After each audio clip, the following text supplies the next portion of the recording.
to lean your company and make it efficient, make it effective. Doesn't matter what you do, but we have something called a visual factory.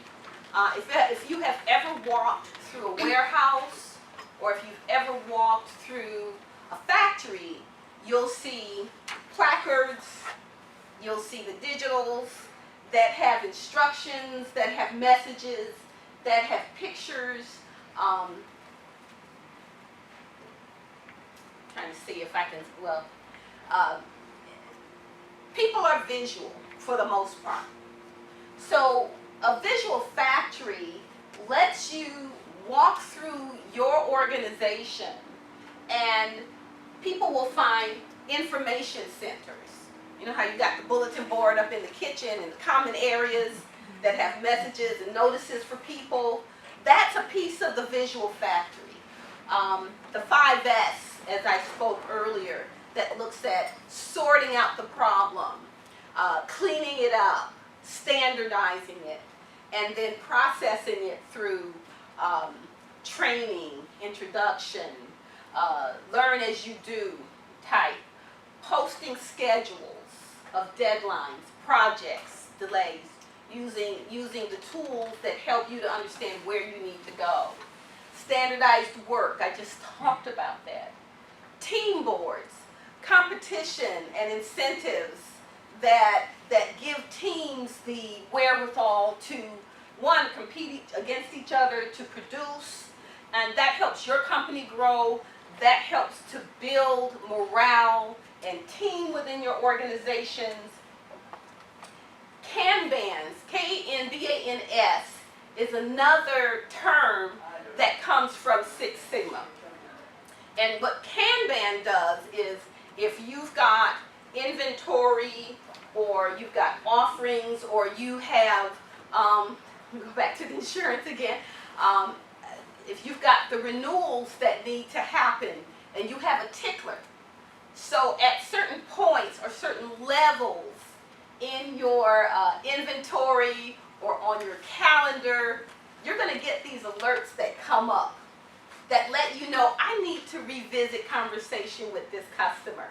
I need to restock. So that's what a Kanban does for you. It makes you, or it forces you to reach out to your customers. It gives you an excuse. I know when I'm courting a customer, I do a Kanban on my calendar. So if I talk to someone and say, well, you know, we're not quite ready yet, or we got to do this, or if I send them a proposal, and I always put a mental deadline on the proposal, okay, well, 30 days we need to revisit this. If I haven't heard back from them, they haven't sent it back signed, that flag comes up within 20 days. So in 20 days, I'm scheduling that call, or I'm sending out an email. So I have a Kanban. So we're doing that. You're doing that, but you didn't have that title for it. Okay? TPM is total production maintenance. And that's looking at the equipment in your organization. And oftentimes we don't pay attention to that until it breaks. Doesn't matter whether you're manufacturing, it doesn't matter what you do. At some degree or level, you have equipment in your office. And guess what? It will break. So what you do need to do for efficiency, effectiveness, and running a lean organization is you need to keep a tickler or keep a roster of your equipment and when you purchased it. And understand that when you buy it, get an understanding of what the estimated life cycle is of it. Because you know, when it starts getting close to that expiration, it's like a car. You know, cars are made for 4 to 6 years, right? That's why they give you that 4 to 6 year loan or lease. Because at 4 year day one or 6 year day one, you start looking for another car. You better have a good mechanic. So keep that, because that's an investment that will be either planned and scheduled or unexpected and scrambled. And when you're trying to work in a lean environment, you need to make sure that you don't have to scramble. That's part of that management, because downtime is huge. We have in our office become best friends with Hewlett Packard. But I have to say, their support and customer service division is probably one of the best I've ever dealt with, because they couldn't fix my printer after the 4th try, and they are now giving me a brand new printer, different model. So if you need a printer, go for Hewlett Packard. They will take care of you. And it was unexpected breakdown. Material controls.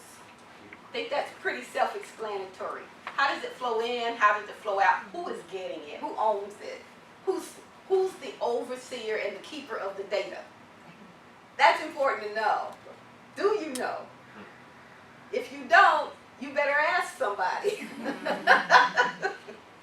Because that's important. And then quality control and insurance. One thing that I will tell you, and Oliver will tell you, I probably drive you crazy on it, quality control, regardless of the size of your business, is important. Is important because if you don't have it within in your day-to-day, it does flow out to the customer. And guess what? If the customer perceives your quality is low, so too will your bank account become. And then we have the 3-minute manager. I am an advocate. I have a virtual assistant, and I am an advocate of staying in touch with her, and had the pleasure last month of meeting her face-to-face because she's in Port St. Lucie. But walking around, talking to your people, letting them know how you feel, finding out how they feel. Lets them know, one, that you care, and they might have some ideas in terms of how to grow the company. You know, and being able to have those chats is very, very important. I'm an independent corporate director at a bank down in Miami, and I love, this is not too much information, so don't give me that look, but I love to go to the bathroom. I said it's not too much information. Let me finish. And I do because I get to walk around. So most of the time, I'm, quote, going to the bathroom, I'm walking around and I'm talking to my associates. And I'm learning what's going on. I learned that when we moved to our new location, that the tellers who had been kind of in a room this size with no windows, suddenly had windows. And they were like, Gail, I can't begin to tell you how happy we are. I'm like, why, you like the new location? No, we have windows. And I'm like, really? They're like, we get to see what's going on. Before we didn't have that. Something as simple as a window. And when I finally got back to the meeting in the boardroom, I was like, I just found out something extraordinary. Our tellers are happy because they have windows. And everybody looked at me like, you know what? We are not giving you any more water, and you are not going to the bathroom ever again. But anyway, 3-minute manager, walk around, talk to your people, let them know that you appreciate them. Pays off. Pays off. And these are the visual factories. How about that? Make sense? Okay, let's see what else we have in here. Building capacity. Let's go. Okay. This is a model that we researched through Carnegie Mellon, their engineering institute. And I fell in love with it because it gave me stair steps.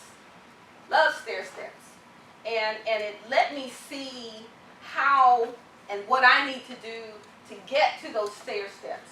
So as you build your organization, as you go back to your office and you look at your organizations, look at where you are on the stair steps in terms of maturity. And what it does is it looks at the maturity of your organization. You know, I told you earlier that I've been around for 26 years in my business, but every day for me is like the first day in business. and I treat it that way. But I looked at this as I was developing this for another workshop, and I looked and I said, well, you know what, we're kind of bouncing between level 3 and level 4. And I'm like, but no, I'm supposed to be at level 5 because I do this stuff every day. But I'm also a business person too. And looking at where I need to improve my business is what helped me when I saw this chart. So when you look at level 1, processing unpredictable, and you're poorly executing, and you operate in a reactive mode. If that's you, then you can just check it and say, well, we've got some things we have to work on. Level 2 is managed. You're managing the chaos, and you're still reactive. Level 3 is you've defined it. You got to take ownership of it. The processes are characterized for the organizations, and you're becoming more proactive. You are proactive. Level 4, qualitative management. You've got your metrics and your goals in place. You know where you're going. You know what you're doing. Level 5 is you got it going on. So again, I'm a visual, and most people are visuals. So you're going to look at this, and while I'm not an engineer, I thought the engineers did a great job of putting it in everyday language for us so that we could understand and gauge our own. And this is called Cmmi, Capacity Maturity Model Integration. And we have another part to it, Cece, that lets us, you're going to have to tap it again for me, that lets us examine our personnel. Lets us examine our strategic partners and our contractors. And it gives us the same levels, but it lets us look at where we need to be. And as you can see, levels 1 through 5, level 1, we have, and you see it's blank. We haven't even started to think about it at that level. That's not where we want to be. Because that means our people just walk in the door, and more often than not, they're walking out as soon as they see what's inside. Okay, you can't keep them. Level 2, you start looking at the concentration and the training and development, and that's where you get into the managed. And this is what should be going on in your environment. Level 4, define participatory culture. You're not working in silos. Again, you're proactively managing your company. You with me? Mm-hmm. Okay. Level 4 is we become predictable in our management styles, in our operation styles. We're mentoring our people. I want people who are smarter than me around me. I want people who want to grow with me around me. So I'm going to share with them what I know, and I'm going to have them share with me what they know. So we do co-mentoring. Looking at the competency base. Sometimes you can put people in positions because they were good at what they did for the moment, and then they become rapidly falling stars. So, not a good thing. Not a good thing. And then you start looking at them cross-eyed because they're not producing like you want them to.